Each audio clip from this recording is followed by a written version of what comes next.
What up, what up, what up? Let's go! Maikling video lang patungkol sa mga nagtatanong regarding sa earnings netong Lumitera kahit CBT pa lang siya. 'Di ba? CBT pa lang pwede na kumita para maengganyo naman kayo. Etong alam ko, dalawang way lang naman yung alam ko paano yung earnings dito sa Lumitera. So, umpisahan muna natin sa mga sa task na nakakuha ka ng token. So, click nyo lang to, malapit dito sa map, sa taas. Okay. Then punta kayo dito sa mga task nyo, sa mga mission. Eto. So, punta kayo dito sa token task. Makikita nyo merong combat, farming, gather. Ayan. Lahat yan may sari-sariling task. So, dito naman, makikita nyo kung ano yung kailangan nyong gawin. Ito yung pinaka-task niya. Kunyari, ito, kill. Ito naman yung pag sample kasi pag pumatay kayo ng alam na rin to ng mga nakapag CBT1 pero yung nakapag CBT2 lang nakakaumpisa pa lang and gusto malaman yung mga gantong bagay, makinig kayo. So etong pag kumil ka kasi ng monster dito o yung mga mobs, may mga da-drop siya. May mga chances lang yan like yung 18% na chance na makapag-drop siya. So iipunin niyo yun dito sa task na to para mai-submit niyo yung task na to. So, habang tinatapos niyo yung lahat ng task, nakikita niyo sa dashboard ko wala kasing token task kaya ganyan. So, habang tinatapos niyo yung mga task na yan, madadagdagan yung lucky points niyo. So, habang madami kayong natatapos na task, syempre tumataas yung lucky points niyo, mas malaki yung possibility na lumabas o lalaki yung chance nyo na lumabas agad dito yung token task. Katulad nito, may papakita ko sa inyo na screenshot dyan kung ano yung mga nakuha nilang token task. Katulad nito, di ko mabasa yung pangalan eh. Nakakuha siya ng 1.65 na luwa. Level 5 na gather task yan. So magkano ba yan? 1.65. Check natin sa market 1.65. As of now, 425 pesos siya. So sa tax na yon kumita agad siya ng 425 pesos. 'Di ba? Kailangan niyo lang talaga mag-grind. Kaso level 5 kasi na ano 'yun, kailangan niyo magpalakas talaga. Tulad nito no. Paano bang magitin? Basta yan, level 6 na battle task, ang nakuha niya 2.29 na token na luwa. 2.29, magkano agad yun? 589 pesos, di ba? Kailangan nyo lang magpalakas dito sa game. Syempre, bago nyo maabot yung mga ganyang kalalaking task, kailangan nyo muna magpalakas. Katulad nito, nakukuha lang nila 0.02. Pero malaki na rin yan pag inipon, di ba? So, ayun. Ayun yung unang way paano kumita dito sa Lumitera. So, ang second naman is magbenta ka ng item sa Mavis Market. So may papakita mo na ako sa inyo.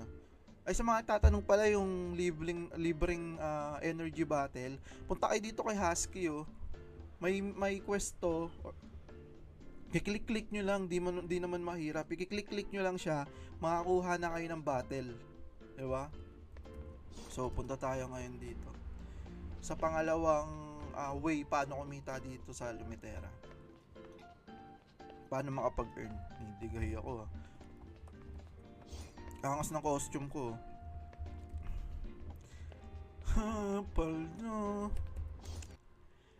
Let's go, kinat ko lang. Medyo nagka-problema lang. Nalito ako sa breakdown. So eto na. Ang pangalawang way paano makapag-earn dito sa Lumitera. Syempre, ang magbenta sa market ng mga items. So, ito papakita ko muna sa inyo. Dito sa bag natin. Paano ba magbenta dito sa market? Ang kailangan muna may on-chain yung gamit. Mga naka-off-chain pa kasi yan lahat na to. Naka-off-chain. Naka-off-chain pa yan. Kailangan mo munang ma-on-chain yan para maibenta mo sa market. So ano bang kailangan mo? Box, packaging box. Syempre papaliwanag ko yun mamaya. And also yung item na ibebenta mo. 'Di ba? So, paano ba makapag on-chain? Ang kakailanganin mo dito ay mataas na reputation. Ngayon, meron akong 352 na reputation dahil na may na-complete nga akong task and yung sa duration ng account ko. So, eto pa, ayan, may kita nyo naman din yung ibang way paano mapataas yung reputation. Katulad nito, mapunta siya sa leaderboard, eto, makapag-rent ng warehouse. Eto naman, sa daily day kay rin to ng dungeon. Eto, mag-hold ka ng luwag in-game. 3,000 yung dagdag niya, ang laki oh. So, sa rent a house, yung mga, syempre, yung sa mga bago pa lang, di mo naman pwede tong gawin yung iba. Syempre nga, mas malaki yung expenses na kailangan dito. Dito rin naman, syempre, bago pa lang yung character mo, hindi pa ganun kalakas. Pero pwede ka naman dyan, mapumunta sa leaderboard, basta syempre gagastosan mo lang. Syempre ako, ginagawa ko, pinakamadaling paraan, syempre magre-rent ako ng warehouse. Magkano ba yung mag-rent ng warehouse? Pakita ko sa inyo. Punta tayo sa storehouse. 2.29 na luwa.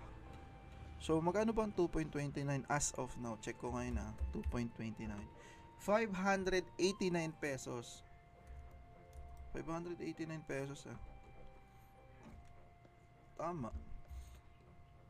Hindi ko pa ako.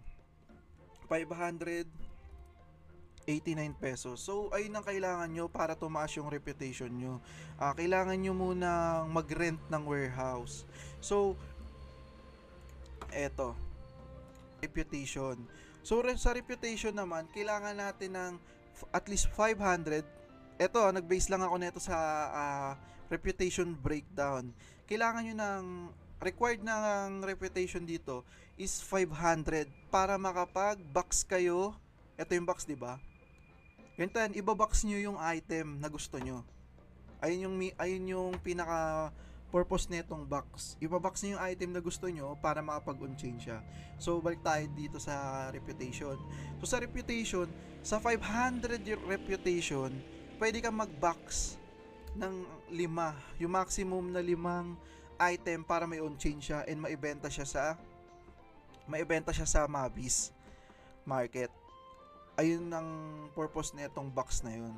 So, ito naka-indicate lang rin to sa breakdown. 1,470 pwede kang makapag-box ng 20 daily. Daily yan yung sinasabi ko. Makapag-box ng 5 sa 500, pwede kang makapag-box ng 20 sa 1,470.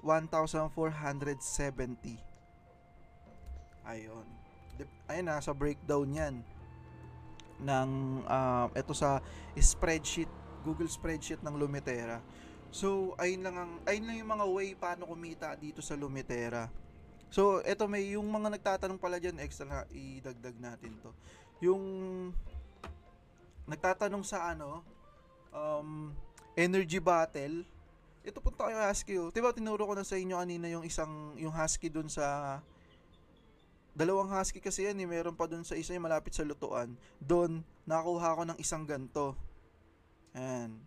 So, dito naman kay Husky na to, may makukuha ka rin ganto. Alam ko. Nakakuha ko dyan Di ko alam kung isa o dalawa. Pero nakakuha ko dyan kay Husky. So, yun lang. Check pa tayo dito ng iba. Libot tayo pala konti sa map. Eto si Nash. Dito ka magka-craft ng mga pang-combat mo. Ayun, espada, headgear, yung armor mo, yung short. Then dito rin makaka-craft tong combat essence. Eto ngayon yung binebenta ko combat essence. Tika, marami ako niyan. Ayan marami tayo niyan. Combat essence, diretso market. Basta dito kay Nash, yung mga pang combat suit, yung equipment. So dito kay Silas, yung mga pang gather natin. Wala akong napindot. Ano ba napindot ko?